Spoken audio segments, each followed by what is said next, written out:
Bismillahirrahmanirrahim. Assalamualaikum warahmatullahi wabarakatuh. Perkenalkan, nama saya Muhammad Zakwan Hafiz. Saya dari Fakultas Syariah, dari Prodi Hukum Ekonomi Syariah, kelas 3C. Di sini saya akan menjelaskan 5 kaidah dari mata kuliah Kaidah Usuliyah dan Fiqhiyah. Langsung saja, yang pertama yaitu kaidahnya al-umuru bimaqasitiha, yang artinya segala sesuatu tergantung kepada tujuannya. Dalilnya dijelaskan pada Quran Surah Al-Bayyinah ayat kelima, yang artinya padahal mereka hanyalah diperintah menyembah Allah dengan ikhlas, menaatinya semata-mata karena menjalankan agama, dan juga agar melaksanakan sholat dan menunaikan zakat, dan yang demikian itulah agama yang lurus. Contoh kasus dari kaidah tersebut yaitu apabila seseorang melakukan amal sosial dengan tujuan untuk pamer dan mendapatkan pujian, bukan karena ikhlas, bantu, dan bukan karena Allah, maka orang tersebut tidak mendapatkan pahala walaupun sudah memberikan bantuan kepada orang lain. Pengecualian kaidah: dalam berwudu, ketika kita lupa untuk membasuh ke bagian wajah, namun kemudian tanpa sengaja bagian tersebut terkena basuhan kedua atau ketiga, maka hukumnya sah. Lalu yang kedua, kaidah kedua yaitu al-yakinu la yuzalu bisyak, yang artinya hal yang sudah yakin tidak dapat dihapuskan oleh keraguan.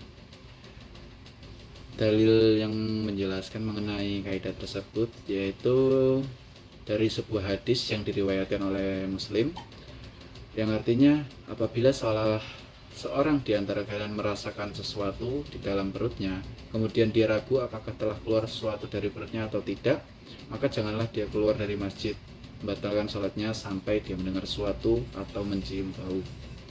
Contoh kasusnya yaitu hukum asal adalah bebasnya seseorang dari tanggung jawab. Umpamanya seseorang terdakwa tidak mau bersumpah, maka dia tidak dapat diterapkan hukuman, karena menurut hukum asalnya seseorang itu bebas dari tanggung jawab atau beban. Yang harus bersumpah adalah pendakwa. Lalu yang kaidah ketiga yaitu al-masyaqqatu tajlibu taisir, yang artinya kesukaran itu tidak dapat menimbulkan adanya kemudahan. Dalilnya yaitu dari sebuah hadis yang diriwayatkan oleh Bukhari dan Muslim, yang artinya dari Anas radhiyallahu an, permudahlah dan jangan mempersulit, gembirakanlah, jangan bikin takut orang. Contoh kasusnya yaitu apabila suatu perkara itu sempit, maka hukumnya menjadi luas. Sebaliknya, jika sesuatu perkara itu luas, maka hukumnya menjadi sempit. Contohnya, boleh berbuka puasa pada bulan Ramadan ketika sakit atau berpergian jauh. Sakit dan berpergian jauh merupakan suatu kesempitan, maka hukumnya menjadi luas, yaitu kebolehan untuk berbuka atau membatalkan puasa.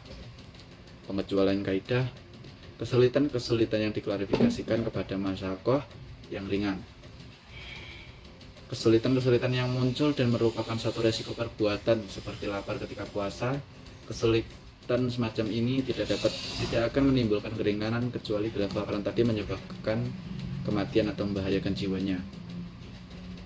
Lalu kaidah yang keempat yaitu ad-dararu yuzalu, yang artinya kemudaratan itu harus dihilangkan. Dalil yang menjelaskannya yaitu Quran Surat Al-A'raf ayat 56, yang artinya dan janganlah kamu membuat kerusakan di muka bumi, sudah Allah memperbaikinya.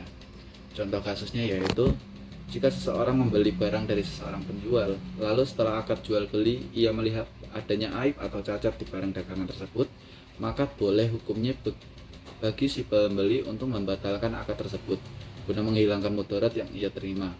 Hal yang demikian disebut sebagai khiyar aib. Pengecualian kaidahnya yaitu jika seseorang berada di bawah ancaman pembunuhan, kemudian ia dipaksa membunuh orang lain yang tak bersalah, maka ia tidak boleh melaksanakan perintah itu atau membunuh orang lain. Lalu yang kelima yaitu al-adatu muhkamah, artinya adat dan kebiasaan dapat dijadikan sebagai hukum. Dalil yang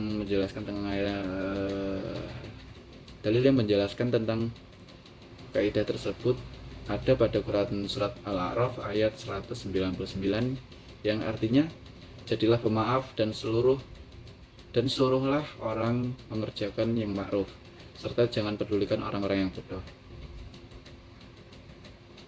Contoh kasusnya yaitu membuat pakaian ke tukang jahit, mulai benang, jarum, dan menjahitnya. Ini sudah menjadi kebiasaan bahwa yang menyediakan adalah tukang jahit. Pengecualian kaidahnya adalah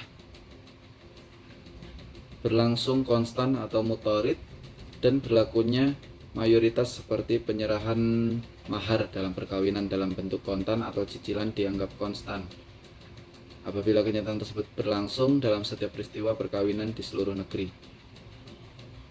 Mungkin cukup sekian yang dapat saya sampaikan. Apabila ada salahnya saya mohon maaf. Pada Allah saya mohon ampun. Saya akhiri.